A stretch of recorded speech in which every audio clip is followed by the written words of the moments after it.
I will let attendees fill in, and then we'll begin. About how many signed up? Yeah, about 70 alumni signed Good. up. Yeah, and we'll send the recording to those who couldn't tune in live afterward. Excellent. Sweet. This is one of my favorite parts when everyone comes pouring in. Be back in just a moment.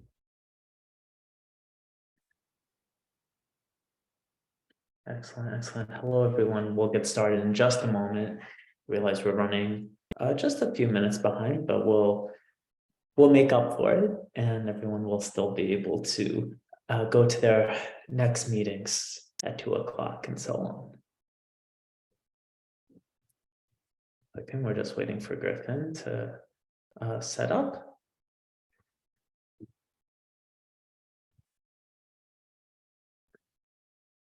Okay, excellent. All right, let me make sure I can share my screen here.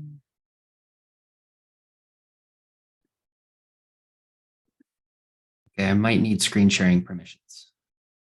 Oh, I should already. Oh, never mind. I got them. Sorry, we're good. All right. So why don't we get started? How do the biggest tech companies use experimentation to guide their investment into new features and products? Which modern tools can enable companies of all sizes, from startups to large enterprises, to do the same? And how does a UChicago Maroon get involved in this line of work? Welcome to the third installment of the technology sequence in our suite of professional development programs for Career Month 2023. I'm Josh Levitt, 2010 alumnus of the college and staff member at UChicago alumni. Today, we'll hear from Griffin Cox, 2017 alumnus of the college, psych major, and currently senior product manager at Optimizely, which provides digital experience platform software. I want to thank everyone for tuning in, and I want to express my appreciation to you, Griffin, for sharing your career journey and product management expertise with us. Friends, as we go along, please feel free to enter your questions into the chat or through the Q&A function in Zoom. We'll try to cover as many questions as possible. Of course, please also feel free to tell us about yourself and what brings you here today. Griffin, over to you. Cool. Thanks, Josh. Really appreciate it. Is the title slide showing up? We good? Looks great. Cool. All right, let's go ahead and get started. Hi, everybody. It wasn't too long ago that I was a student at UChicago, actually. I graduated in 2017. I'll be telling you about my career path and how I got to where I am. It's a very winding road. Let's get started. So I like to start these sorts of presentations, particularly with those with audiences that are not as familiar with digital experimentation, with a quote from somebody you guys probably know, somebody that's done a lot for bald men, I think, and myself being kind of bald, I kind of appreciate that. So he says, or Jeff Bezos says, our success at Amazon is a function of how many experiments we do per year, per month, per week, per day. So Amazon is one of the largest companies in terms of experimentation programs. They run thousands of experiments per year. And the only way that you can run that scale of experiments is to automate it. And I'll be showing you some ways that Optimizely does it, and how experimentation kind of works and all that sort of stuff. First, I'll start with kind of my career path. I'll talk about Optimizely a little bit, though not very much. We'll dig into what the building blocks of a digital experiment are. Then I have a ChatGPT powered demo. The demo, God's willing, I will be presenting to you in the context of New York Times headline testing as well. Should be a really interesting demo. So my career path to Optimizely was a straight line. Just kidding. It actually looked like that. I started at UChicago actually in 2011. My mother passed, and so I left. I took 2 gap years, which is why my ultimate graduation date was in 2017. Initially, I was a chemistry major, but it turns out that college chemistry, particularly honors chemistry with Professor Seibener, is incredibly hard. very, very hard and very different than high school chemistry. It wasn't for me. So I moved to computer science, which you may think I would have ended up in, given that I was an engineer for 4 years. But UChicago computer science, at least when I was there, was very theoretical. I think they had a couple of classes in the entire major that were somewhat practical. It was very mathematical, and I wanted to build apps and stuff that people could use. So it wasn't the right major for me. So I did what a lot of people at UChicago do, and I defaulted to economics. I like to say that if you throw a rock on campus, you'll probably hit an econ major. It's kind of the big default, but after about a year, I was kind of turned off to it. And though I still think like an economist, more so than a computer scientist to this day, I did not end up majoring in it. I majored in psychology. Partially it was interesting, and partially it gave me time to pursue other things at UChicago. I wanted to have a social life. I wanted my time at UChicago to be some of the best years of my life. And economics, at least as I saw it, wasn't going to kind of give me that. So ended up being psychology. I kind of got the major criticizing my professors' work, which they loved every single time. And while I was doing that, I taught myself to code over the summers. I did a boot camp called Thinkful. It's a relatively cheap boot camp because it isn't in person.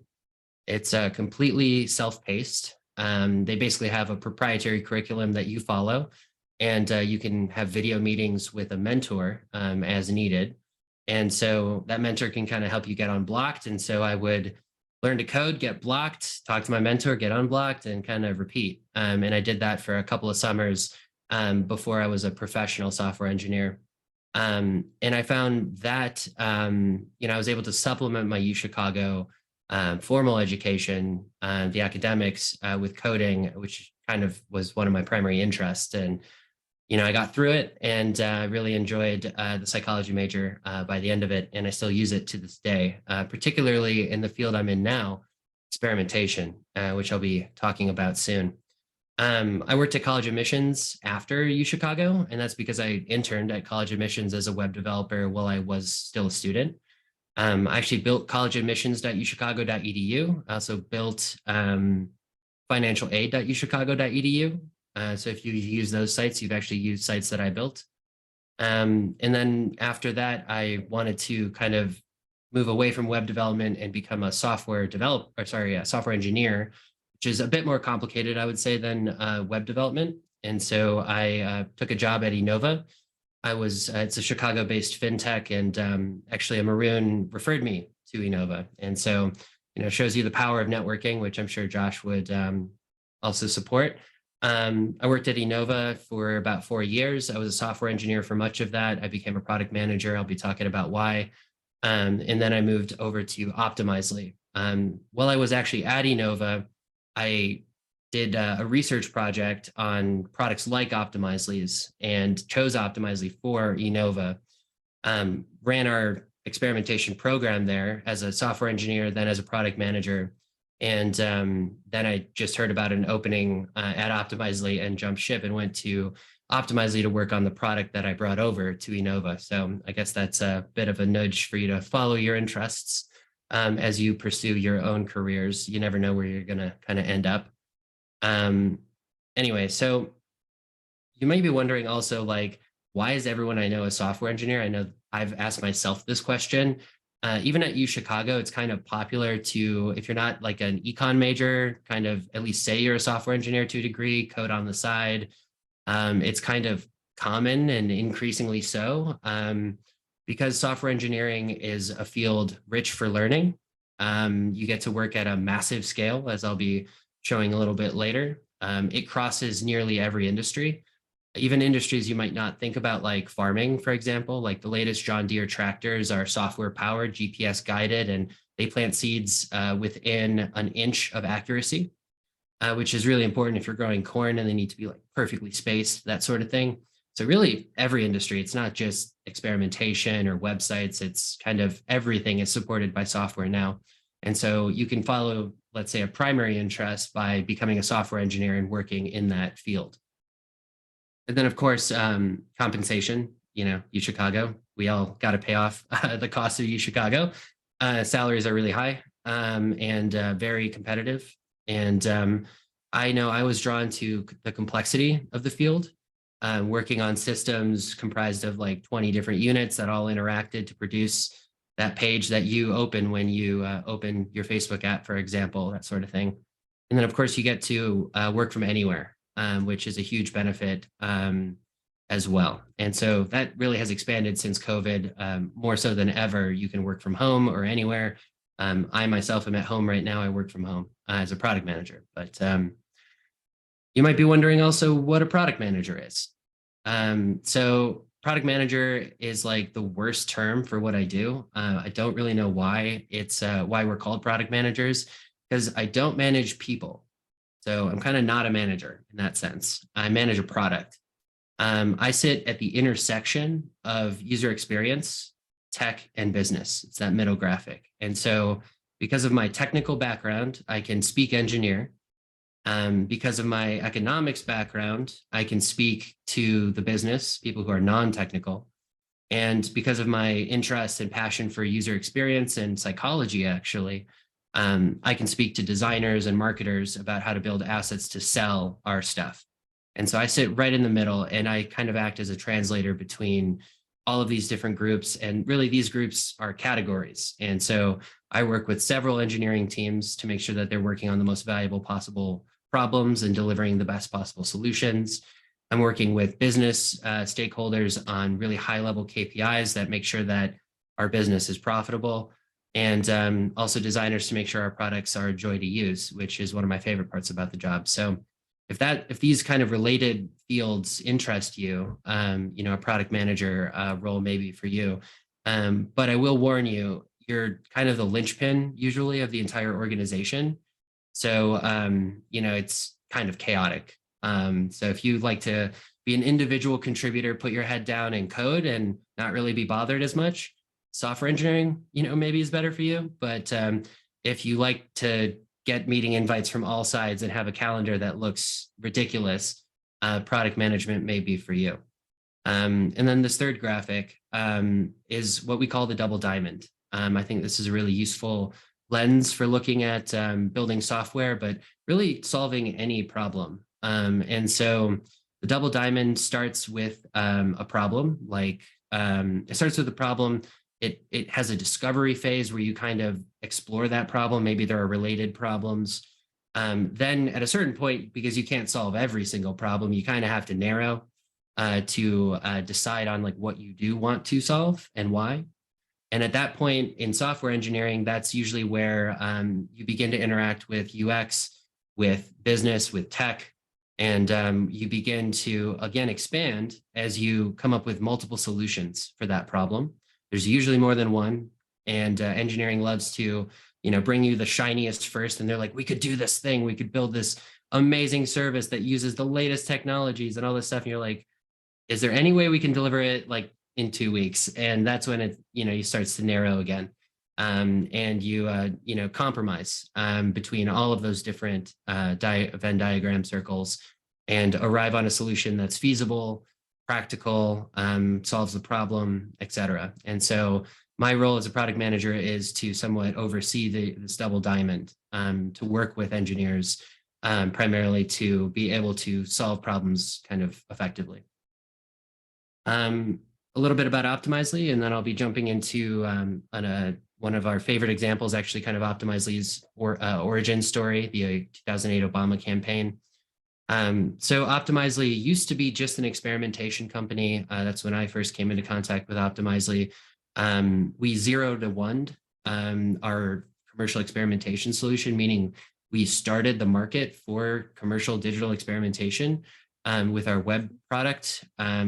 That's kind of our easier to use product. And then we have in 2016, we 0 to 1 again with our full stack product, enabling commercial experimentation anywhere in a software stack. So if you wanted to do backend, like pricing testing, algorithm testing, the really complicated stuff, you can do that with our feature experimentation product, which is the one that I own. And if you wanted to do more like visual changes on a website, that's probably better for our web based product. So depending on the kind of experimentation you want to do, it's kind of like what Optimizely focused on until about 2 or 3 years ago. We were acquired by a company that brought with it a great Swedish vacation culture. Their own suite of products, including a content marketing product, so B2B, B2C, e-commerce products, and everything. So we're becoming a suite of products that we categorize in 3 ways: sort of an orchestrate product for planning and delivering work, a monetized product, set of products for getting the most value out of your products and solutions, and then, of course, the experiment category, which I'm most familiar with. Getting to work at a company like Optimizely means interacting with a lot of really cool brands. One of our biggest customers, for example, I'm not sure if they're on here for some reason, is Nike. Maybe you've heard of them. They do a ton of testing. Worked with many of these companies that are up on the screen. And so part of the job is also kind of being like a management consultant-ish to a degree. I need to go into many different industry verticals, like whether they're in manufacturing or retail or anything. And I need to be able to understand their problems and how our solutions map to their problems. And sometimes they don't. And that could mean us needing to build a new feature to support them, or, what have you. So being a subject matter expert on my products, but being flexible enough to understand, problems in virtually any industry is also an aspect of product management.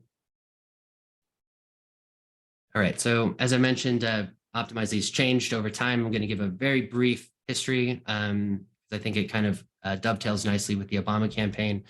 And then I'll stop talking about Optimizely. I promise this is not supposed to be promotional, I swear. Anyway, let's get started. So Optimizely, before Optimizely existed, actually was an idea. It was an idea that you could run experiments and change outcomes. That sounds vague. It's because it is. It's a generic idea, essentially. But in the digital space, the idea was, how could we present different user experiences to gain conversions, whether it's people adding stuff to a cart or making a purchase or signing up. And so the first big break for our founders was with the 2008 Obama campaign.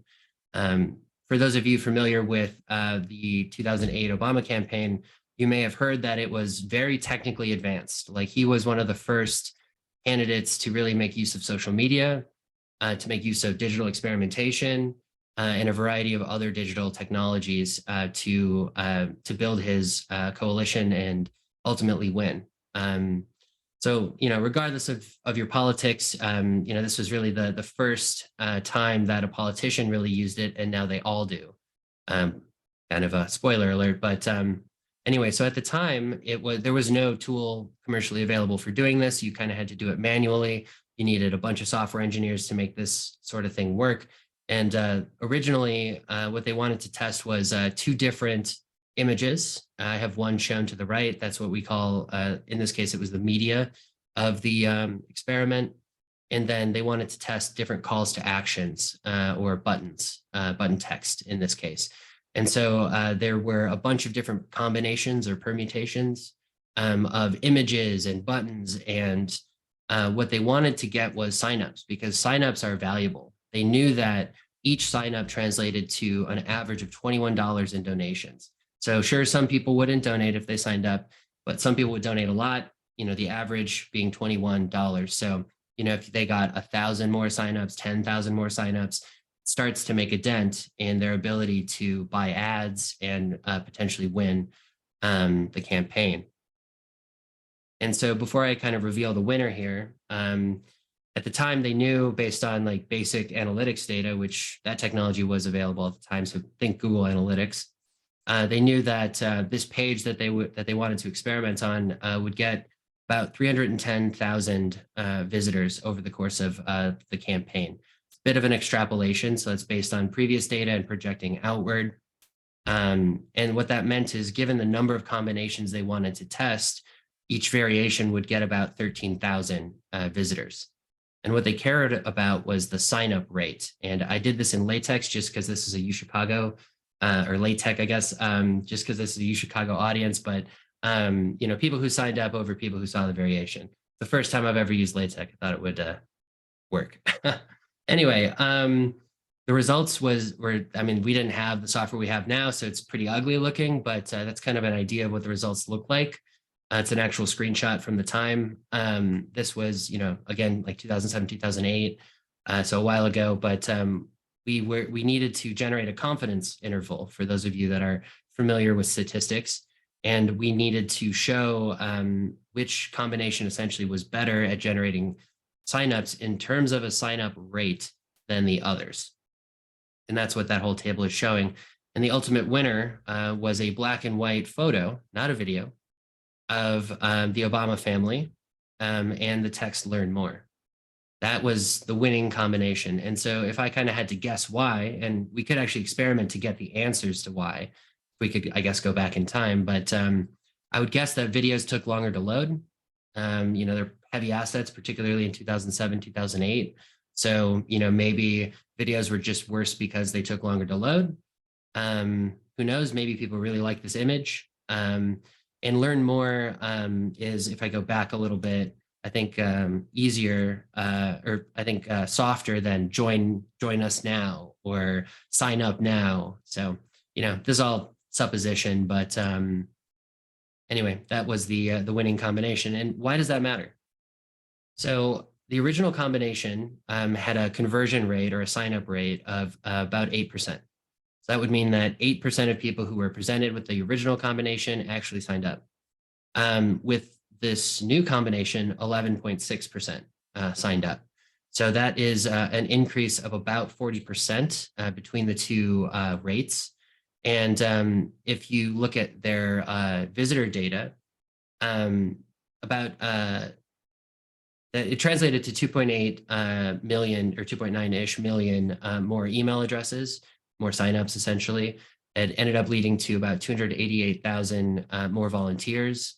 And over the length of the entire campaign, and this is a bit extrapolated, makes the assumption that, if this were running the entire campaign, translates to about $60 million in additional donations based on that $21 average donation from each signup.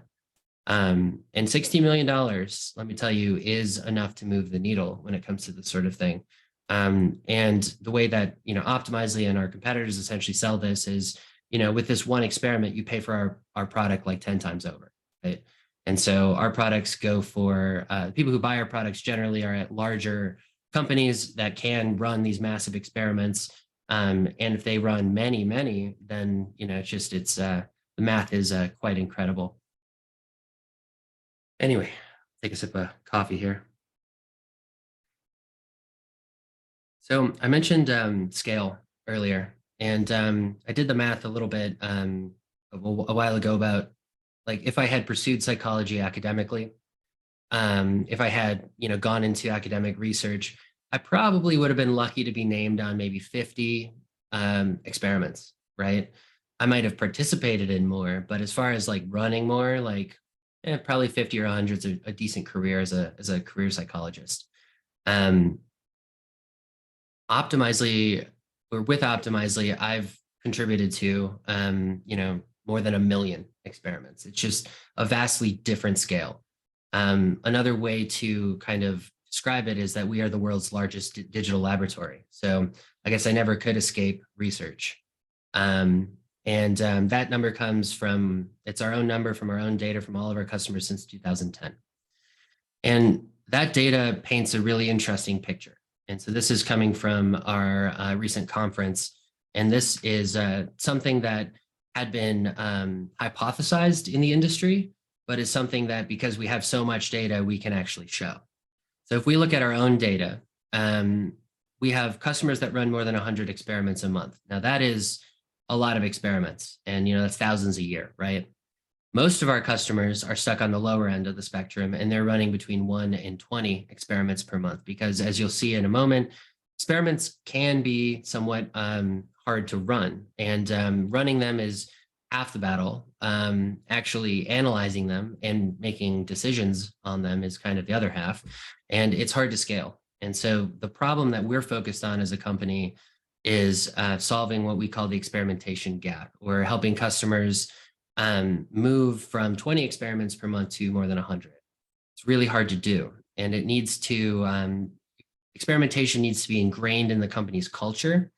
That can mean, for example, celebrating major failures, right? It leads to a bunch of weird, funny cultural changes. It means counting everything, measuring everything. It means questioning a product manager who wants to just launch something if they don't have an experiment planned for it, right? It means iterating over features over and over again until you get them right, until you get the most value out of a feature, whatever that feature is. And that's really what our software is designed to do. All right, so I've been throwing around the term experiment a lot. I was tempted to start with this section because I like to start with theory because I went to UChicago. But I think showing the Obama example kind of illustrates the power of a successful experiment. We like to say that if you don't get a winner in an experiment, you at least learn. You either win or you learn. There is no failure when it comes to experimentation.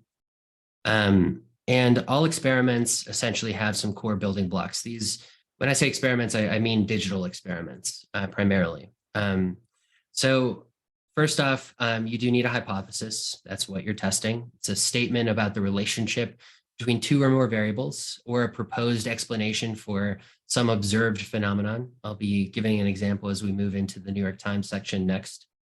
You're going to need variations. Our data show that the more variations you test, the higher the likelihood of you finding a winner and that winner being valuable. So if you're testing button colors, rather than test red versus blue, why not test many more colors than red and blue, right? That's a simple example.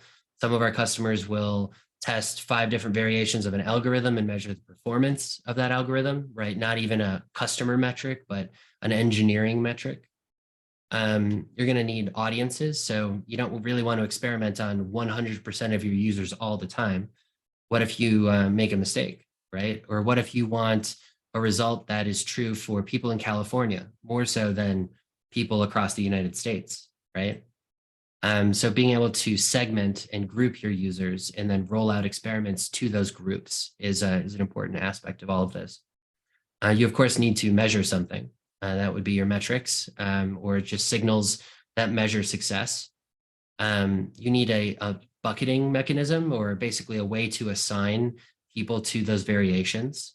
In like physical or real life experimentation, like if I had gone into psychology, this could be a simple like randomization algorithm through MATLAB or something. Our bucketing is quite more advanced than that, but it's essentially random, with a caveat I'll be talking about soon. And then you're going to need a statistical model for interpreting your results. You could do a simple t-test. Many of you probably know how to do that, or at least in theory. And that's kind of the baseline, but these days there are way more complicated models. Our model was developed in partnership with Stanford in 2010. And the assumptions that we make in our model are based on the structure of our code. Essentially, we can make those assumptions, and the assumptions end up being more conservative than a t-test. What that means is you can be more confident about the results. It also takes longer to reach statistical significance with our model. These days, there are open source models like CUPED, which is spelled C-U-P-E-D. It's a popular one. So, we were clearly differentiated by having our own proprietary model. These days, it competes with open source models, which is an interesting sort of area of competition for us. And then, of course, you need something like a results page, or at least a view into your data, so that you can do the important thing, the valuable thing, which is make a decision, right? So if you know that one variation leads to more conversions, then what is kind of a question that you need to ask. Is it going to be another follow-up experiment? Do you want to dig into that? Do you want to try it with a different audience? Do you want to just release the feature with that winning configuration? Like, there's an art and a science really to experimentation. Like, there's no avoiding the mathematical rigor and science of it. Otherwise, you wouldn't have valid results, right? Of course. But what you do with that pretty objective data is an art and a skill, and one that you don't need to be a software engineer to do. We have the companies we work with typically employ people that would be called growth managers or experimentation program managers, people who don't necessarily need to understand the tech or the stats in a lot of detail. What they do need to do is plan series of experiments and get teams to execute them, right? So it's kind of like project management to a degree. So this is what our results page looks like. It's a bit outdated, but it kind of conveys the point. And this shows like conversions over time, improvement over time. We essentially, our model is sequential. It's not Bayesian. And that allows us to generate a confidence interval for those of you that are stats nerds like myself. And you can also basically, it helps you avoid what we call the peaking problem, where as the experiment is running, particularly early on, you kind of keep checking the results page, trying to see when you can end the experiment. And stat sig can go up and down, up and down. It can be like positive and then negative and then positive and then negative as it converges to either positive or negative or inconclusive. And so our model, because it's sequential and because of the assumptions we make, we allow our customers to peak with confidence, which is a bit of a controversial statement if you're a statistician, but we can talk about that in the Q&A. All right, onto kind of like the last section here. I think this will be the most interesting for those of you that have stuck around with me thus far. I think this is your reward, and then we can. I think we'll have plenty of time for a Q&A. All right, so I am going to share a different part of my screen in just a moment.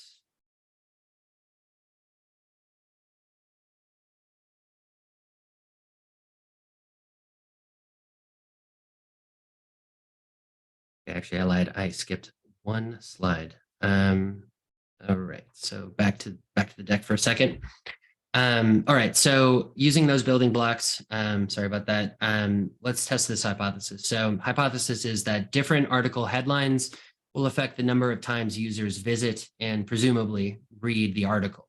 Now, if you were the New York Times or a newspaper publisher or a blog or a media content producer of any kind, you get paid generally by ads, sometimes by memberships, but also by ads.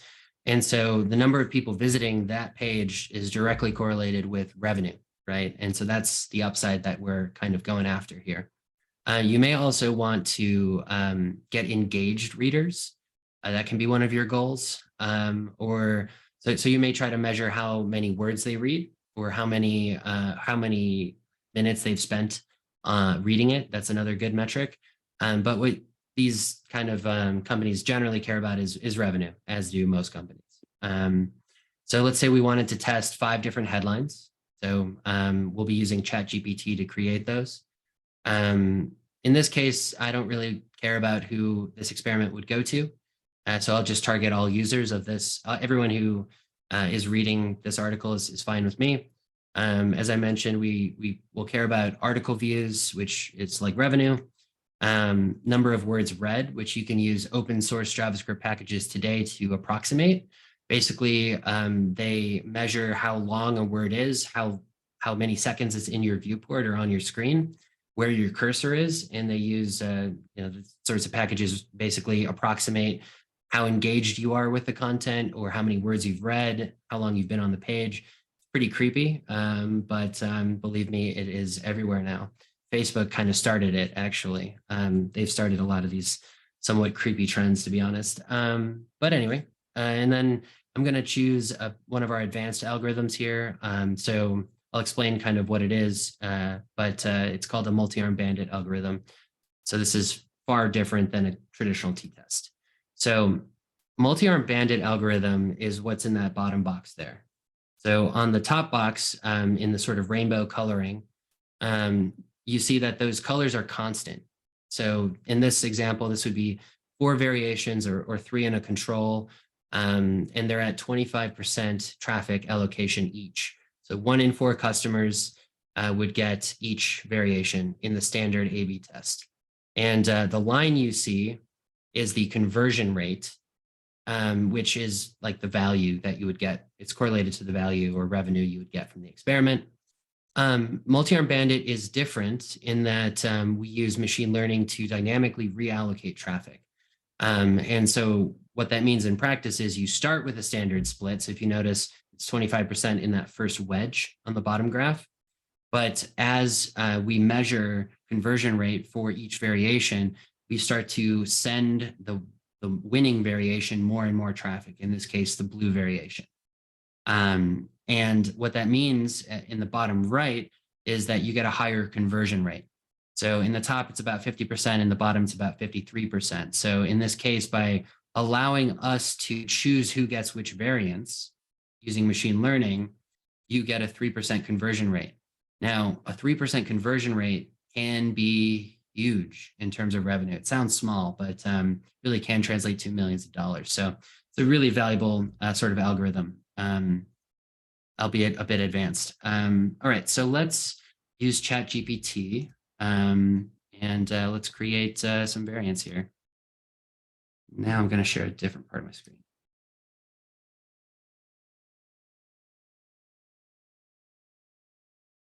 Cool. Can you guys see Google?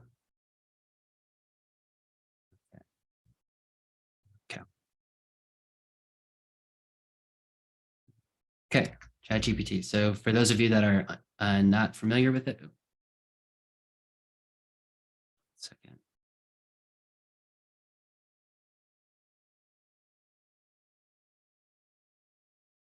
Okay, so first, actually, let's start with the New York Times. So this is an article from the time I made this presentation, so it's a few days old at this point. This article has a headline. It also has a subheadline and body. And let's assume I have an ad blocker on, but if I turned it off, you'd see ads. And let's assume that what we want to do is optimize for how many people see an ad for this on social media or paid advertising. They see a headline and they want to click on that ad, or they click on that ad, and we want to basically improve how many people view this page and thus generate ad revenue. So what I'll be doing is, rather than just Googling ChatGPT like I did, pro tip, because they have so many users at this point, really popular tool. If you already have an account, you can just go right to the tool and get around there. Yeah, anyway, so let's hope this works. I do have a backup just in case it doesn't. But anyway, so if you can imagine, you can automate what I'm about to show you manually. And this is kind of where the industry is going. But just to kind of show you as visually as possible, what I'm going to do is highlight the body of the article. So if you were, let's say, a writer and you were writing this article, this might not be published yet. So you'd have it in like a Word doc or maybe in a box on a website. You know, you've written the content for your article, but you don't know what headline is going to generate the most ad revenue. So what you can say is, and I like to talk to ChatGPT as if it were a person for some reason. So I'm going to say, hey, ChatGPT, please summarize this article. And I will just pass in that body. So as a writer, I would do this before choosing a headline. So let's give it up to maybe 15 seconds. ChatGPT is under a lot of load lately. So it did work yesterday when I tried it. So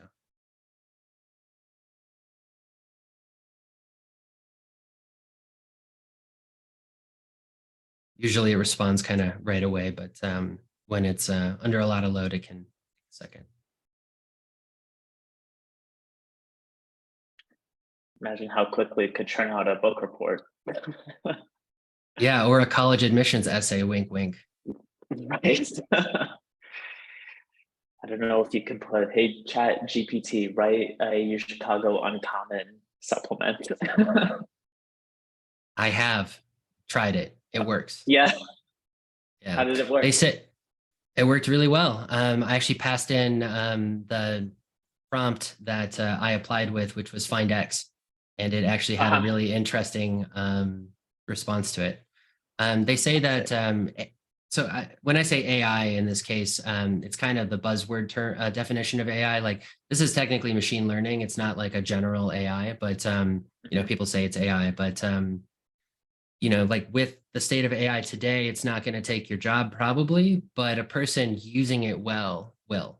That is the point we're at generally across industries. I think that's an important distinction. Yeah. All right. So it doesn't look like ChatGPT is available today. If So we I want to do give it a have. few more seconds, I did want to Yeah, sure. I'll try it again. raise a question that came up during your presentation when you referred to peak peak experimentation. What does peak mean in that context? Yeah. So peaking, not like a peak of a mountain, but peaking like you're looking under something you maybe shouldn't be looking under. And so that kind of peak. right. And so like in real life experimentation, sample sizes are a lot smaller, right? Like they're usually like 20 or 50 people. And I would question the results of many psych studies. I'd say wait for the meta-analysis, but that's kind of another story. But essentially, like, let's say you're a psychologist or a social scientist, anyone running a research study, what you would do is say, okay, I'm going to try to, I have funding for 50 participants. So you'll put out the call, the advertising, you might get 35, right? Then you'd run all 35, and then you would run your t-tests and share your results, right, in a paper. Maybe you'd get a Nobel Prize if it wasn't psych, because there's no Nobel Prize for psych. But that wouldn't be the peaking problem. Speaking of uncommon application questions, that was a recent one. What category would you add to Nobel Prize list? Oh yeah, why? psychology would be a good one. Yeah, we all have brains. Like I feel like you should get a Nobel Prize, but anyway, yeah. So you don't have the peaking problem in that case, but our model and digital experimentation in general has much higher sample sizes, and so there's like you kind of have this desire to peak, to check the statistical significance frequently and early, because it's your call when to end the experiment, unlike in that last example. Like I could have 10,000 people in my experiment or 100,000 people. When do I want to end the experiment and say this is good enough, right? And so if, let's say you're testing a change that's really subtle, like really hard to detect, like you're just testing whether this word, if bold, will yield more conversions, right? Tiny little change. You might, after 1,000 people, peak, check it, right? See our results page. After 10,000 people, peak, check it, right? And so because statistical significance generally, like outside of Optimizely, it basically goes up and down and converges. I forget what that's called mathematically, but it goes up and down and then converges. Essentially, Optimizely's model, we have confidence, statistical significance always increasing. And so as you peak, you're less likely, very unlikely actually, for it to flip. So if it's good, it will probably stay good. If it's bad, it will probably stay bad. It's kind of how we choose to present and interpret our data. And so in that way, if you peak early with like an Optimizely model or some of the other open source models, it's not as bad. That's what I mean by peaking. Does that make sense? Mm-hmm. Thank you. Cool. All right. So I don't think ChatGPT is going to play nicely. I'll try one last time. But otherwise, I do have a backup, and we might just have to imagine, unfortunately. All right. So here's the article. I'll say ChatGPT. Please summarize this. All right. Fingers crossed, everybody.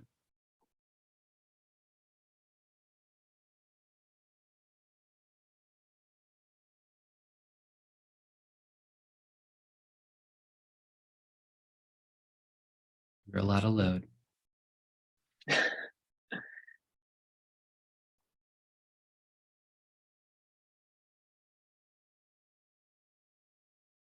so magical to see it when it like responds and types it out word by word. So like I'm very tempted to just wait, but okay, 10 seconds and then I'll go to my backup here.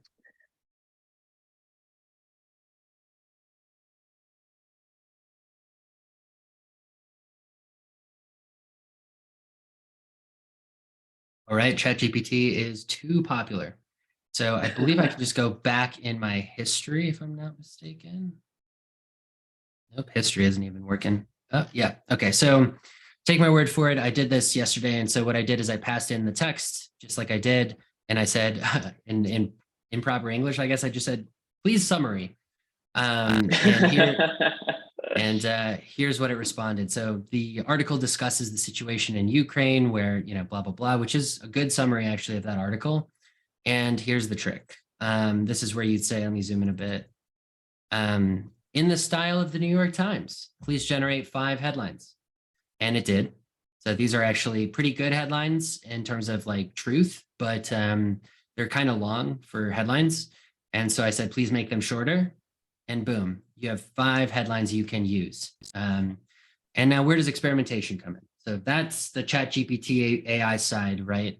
But let's say that was automated. Let's say that all happened like if you were a writer and you wrote the body of an article, when you go to publish, all you do is you see these 5, like, or 10, and it's like pick 5, right? As a, we generated these for you. Which do you like? Sort of situation, right?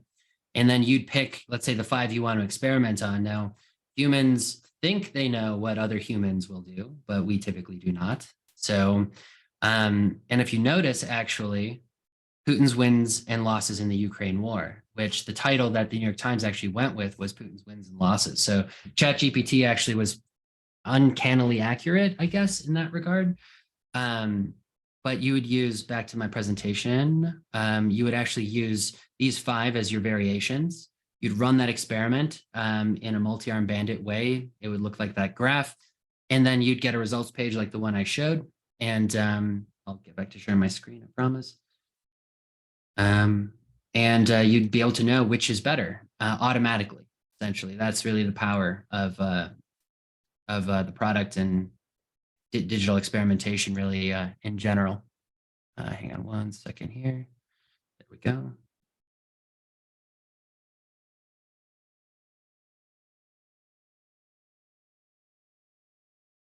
All right.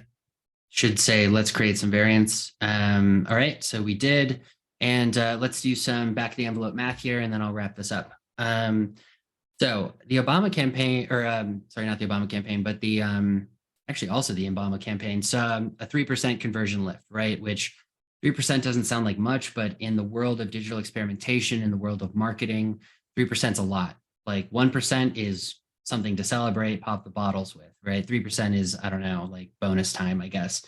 So I don't know the actual New York Times numbers, so I chose some numbers that I thought were reasonable, but let's say the average number of views per article was, let's say 150,000 views. Let's say that they got an average of 10 cents from every view. So people like me, I guess I have an ad blocker, so they wouldn't get any revenue from me, but I do have a membership, so maybe that's another story.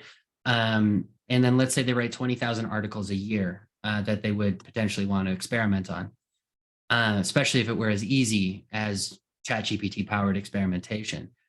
So the back of the envelope math here is 300 million a year in ad revenue, which sounded about right to me. Maybe that's high, I don't know. So if we basically got a 3% conversion lift, we'd get more views, right? So 3% more views in this case. Let's hold ad revenue per view constant. Let's hold the number of articles per year constant. What you get is 309 million a year in ad revenue, which is a 9 million a year bump from what I would call this feature, right? Now you could go further, right? You could use DALL-E, which is another AI-like software for image generation. So you could do the same thing for the image for every article, and that could also impact ad revenue, right? And so you could very easily pay for a tool like this, or this sort of practice on 1 experiment or 2 experiments a year. And you could experiment on a lot more than that. So anyway, thanks for coming. Hope this was entertaining. I hope this was useful. I was happy to do it, and I'm happy to answer questions now. Yeah, thank you so much, Griffin. It looks like we're still seeing the ChatGPT screen. Could you go back to your slideshow? No, no problem. Oh yeah, sorry. We're still, tell me you live in the 2020s without telling me you live in the 2020s. We're still working out Zoom choreography. Yeah, how about now? Can you see potential outcomes? Beautiful. Cool. Sorry. Yeah, that's the data I use. All assumptions, by the way, but you can kind of see how a 3% lift for a large company generates millions a year in revenue. Yeah, thank you. So I know we had a few comments. We really like the way that you framed product management and what it is, or reframed it. So I was wondering though, like where do ideas for new features come from? Like how do you decide which ones to build? I know you showed us the double diamond, but like where does input come from and how do you gauge, the priorities for road mapping? Prioritization is the bane of my existence. I've been I prioritizing for know. 3 months with I 5 I, I colleagues just wanted to across irritate you, Griffin. like 10 teams. It's incredibly hard to align, 10 engineering teams on a single set of features. So prioritization is a huge topic in itself. But as far as ideation goes, or the process of generating, categorizing, and maybe even prioritizing ideas, ideas come from a variety of places. Good question. So kind of depends on what industry you're in. So I'm in what's called a B2B industry. I'm B2B SaaS, or software as a service, meaning I'm a business, that's a B, and I sell to businesses, that's another B. And so my customers are people that pay for this product through their companies. That also means that they are generally like I can expect them to be experts more, or at least request our services to become experts more than I could just random people signing up to use a product like mine. And so they are vocal about what they want to see in our products. We have kind of an idea portal where they can submit ideas and they kind of get upvoted, downvoted, and that's a source of information. Because we're B2B and we're not product-led growth, meaning our product doesn't sell itself, we have a sales team. Our sales folks have input into why they lose deals. They'll say, hey, we lost this deal because we don't have this feature, right? We should prioritize that, right? So that's another source of input. The competition, what they're doing. So I have to keep a pulse on like 5 to 10 of our biggest competitors. And then lastly, big one is strategy. So if all you're doing is being responsive to all of those groups, then you're kind of behind the 8 ball already. Part of the effort of what you do needs to be, it needs to be you placing a bet on the future of the industry, right? So like we have a line of features coming out that link customer data platforms to our experimentation products. And so if you've ever heard of like segment.io or mParticle or Adobe Audiences, like basically data stores for customer data, we're linking the two. That would be in a way that's novel for the industry. And that's a strategic investment that, we don't have a lot of data to show is a good idea, but we believe it is based on our experience and our expertise. So it's a bit of art and science kind of in how to choose and prioritize the right ideas as well. Yeah, that's exactly what it sounds like. Sage, and I see you.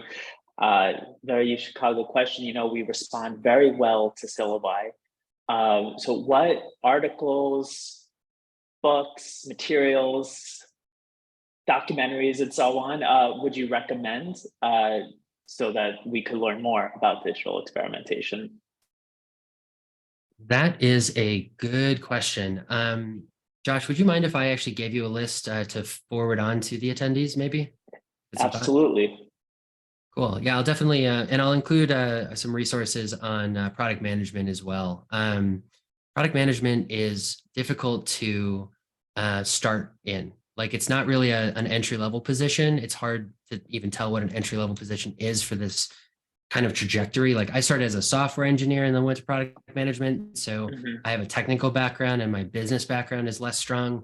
You can do the reverse. So if you had an MBA or just a strong business background, you could pick up the tech as you go, so you can approach it from a lot of different angles. But yeah, I'll forward some resources as a follow-up. Thank you, Professor Cox. And then another question that came in through the chat is, could you possibly share any insights into previous data or digital experimentation work you've completed, say with Salesforce or another CRM? Particularly on the CRM front, or just other examples? I'm not sure I fully understand the question. Can you rephrase it, whoever asked it? Sorry. Go ahead. Let's see, Maurice. Why don't we unmute you?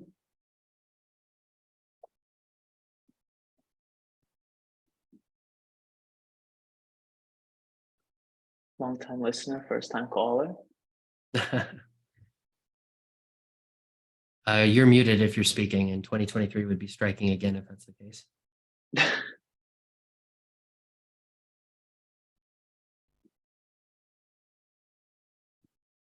Okay, Maurice, I don't think All right, we have you here. I can try to answer it.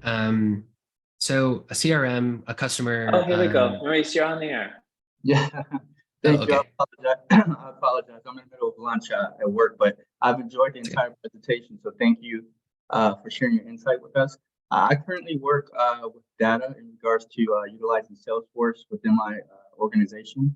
And I thought for a second, I saw that you had done some work with Salesforce. Maybe I could be wrong, but if you could share like any, I guess, previous experiences or just how your work could coexist with Salesforce. If you could, that's sort of a tough question, but any previous experiences you have or any ideas or recommendations about how data and digital experimentations can be utilized with Salesforce? Yeah, so two categories of ways, but before I get to them, like Salesforce, the logo I think was on that logos page as a customer of ours, actually. So they use us to experiment within their own tools and their own user experiences. So it's kind of meta in that way. But broadly speaking, though, if one of your customers essentially has a CRM or a CDP, basically a customer data store of some kind, that can be used to create segments. So maybe you're like, I have all of our customers in Salesforce and I want to target people in the agriculture industry for an experiment. So Salesforce could be the source of who's in that industry in your data. So kind of using it for targeting purposes is the first category.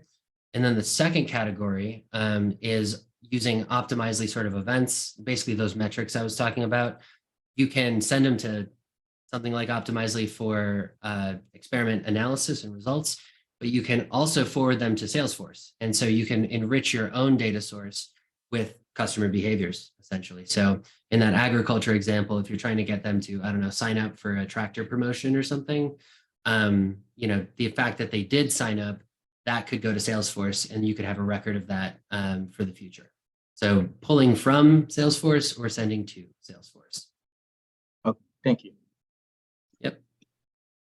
Awesome. Another question that came in through the chat is, could you comment briefly on how feature flag management and tools like Amplitude integrate within the platform? Yeah, Amplitude is one of our big competitors. Yeah, good question. So, and I can go over. So if you guys need to drop it, it's 2:00, feel free, but I'll stay on until there aren't any more questions. But yeah, so for this one, there are three adjacent markets in kind of my industry. So there's analytics, which Amplitude started in, picture Google Analytics or Amplitude Analytics. Basically, it's kind of retrospective. It's like what customers did, essentially, on your site or in your app. Then there's feature flagging or feature management. That's another adjacent market, and there's some overlap. And that is how can I configure my features remotely? And then there's the third market, which would be experimentation, and there's overlap between all three. So a nice Venn diagram.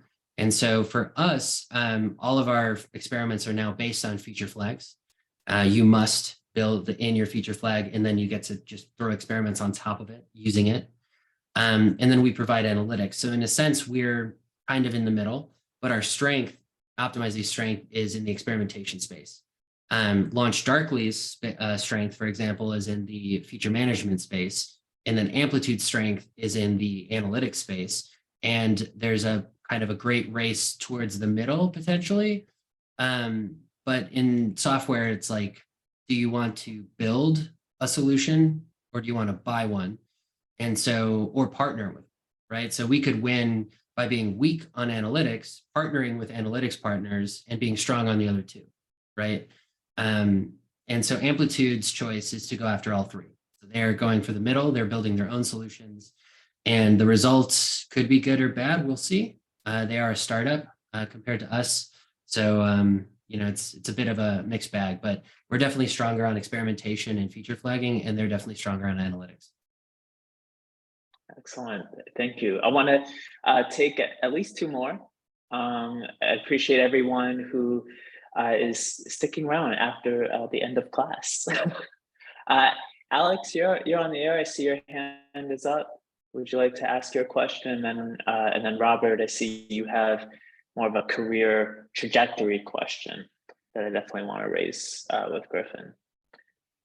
Alex, can you hear us?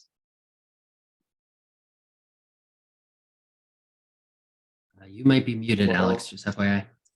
Yeah, well, I'll ask to unmute. Sorry, accidental hand raise. Oh, okay. No worries. So it was more, I guess, like hand raise. Yes. Right, so then we'll go to Robert has a career path question, which is he says he currently has an MBA and he wants to increase his exposure to tech, especially cybersecurity or software engineering. What would you recommend as the quickest way that someone like him could gain the knowledge needed to be, hired within this field without necessarily going back to get a degree? Say any certificates you'd recommend. I know you're an autodidact in this area. So what would you recommend? Yeah, so the fastest way, if money were no object, would be to sign up for a boot camp. They can be expensive, particularly if they're in person, and depending on what guarantees they offer. Some of them guarantee a job, for example, in tech after you're done. Those are the most expensive because some people don't get a job and they have to pay for them, right? But they can be between like 5 and 15,000, and they can vary from like 4 weeks to maybe 12 weeks. That's probably the fastest way to do it. And if you think about it, spending $10,000, and they usually have financing options in your next job, particularly with an MBA. Once you land a tech job, that MBA is still valuable. And so you'd almost certainly pay for it itself within the first year. So that's one way to kind of look at it cost benefit wise. You could do a cheaper program like I did. I was a student and I couldn't afford that. And so I did Thinkful. It's like thoughtful, but thinkful. And it's cheaper, it's more self-guided, it's not in person, and it's a little harder, but it's cheaper. So that's another option. If you're looking for free options, YouTube has plenty of choices. You could honestly learn how to do exactly what I do and have done on YouTube exclusively for free. You just need a mentor to kind of keep putting the next step in front of you. Like, oh, you've mastered what a front end is. You ready for a back end? Here you go. Here, go watch this video, right? It's really helpful to have somebody kind of putting a next step in front of you in all of these scenarios, I suppose. And these are, I guess, 2 or 3 ways to how you could get into it without getting a degree. You could also look for some continuing education classes at Booth. I believe they offer some options to alums. I took a Booth class when I was senior or 4th year, and it was exactly this. It was the overlap between business and it was for non-technical people. And so that was a useful one. So you could look for Booth classes as well. The Graham School also offers some courses, I believe. Yeah. And then maybe the last thing I'd offer is maybe start in an adjacent field with your MBA and get closer and closer to tech. Companies generally like to promote from within and support careers. And so if you get closer and closer to tech, you might not ever need to formally study it. You could just kind of absorb it, depending on your learning style. But I'll put my LinkedIn in the chat. If you are looking for a mentor, I can at least point you in some directions. Thank you. And now, Alex, I see you who has the converse question. What if you don't have an MBA, but have experience with tech and were, seeking to move into product management. Gotcha. So that's what I did. Mhm. You have a tech background, which means you're going to be probably solution oriented. And so I struggle to this day trying to become more problem oriented because it's not my job anymore to solve problems as much, at least with my engineering team, as it is to present the problem space and help them navigate it. So, you're going to have to kind of fight that inclination a little bit. You're certainly going to have to read up on some business concepts, particularly if you've never taken an econ course, like kind of if you did micro econ 101, like that's about what you need to get started in product management. You don't need advanced statistical modeling and regression to do it. And you just kind of got to keep pursuing business impact and learn their language, essentially, is kind of certainly how I did it. And your technical background will help you. It will also kind of hurt you in that sense because, you'll be solution inclined. You'll want to go hang out with the software engineers more so than the other groups. So, fighting some of what made you a great software engineer is part of becoming a product manager. So, does that answer your question? Yeah, thank you so much, Griffin, for sharing your journey and expertise with us. I want to close out just again by thanking everyone for joining us today. I will send a follow-up email to all registrants with the recording as well as some of the resources that Griffin has mentioned. When the webinar closes, you'll have the opportunity to inform our career programs with feedback on this event and suggestions for future ones. So thanks in advance for sharing your thoughts, for we do read the surveys. And with that, I encourage you to sign up for more Career Month, including a workshop on forming mentor-mentee relationships this Friday. So once call out that one. And then I also want to encourage everyone to subscribe to the UChicago Alumni Career Programs newsletter, which goes out twice a month, zero spam, I promise. I'll put the links to both the Career Month lineup and the newsletter in the chat. And we will hopefully see you again soon. Really appreciate it. Thanks, everyone. Feel free to reach out to me on LinkedIn as well. And Josh, thanks for helping put this together. I appreciate it. Of course. All right. Take care, everyone.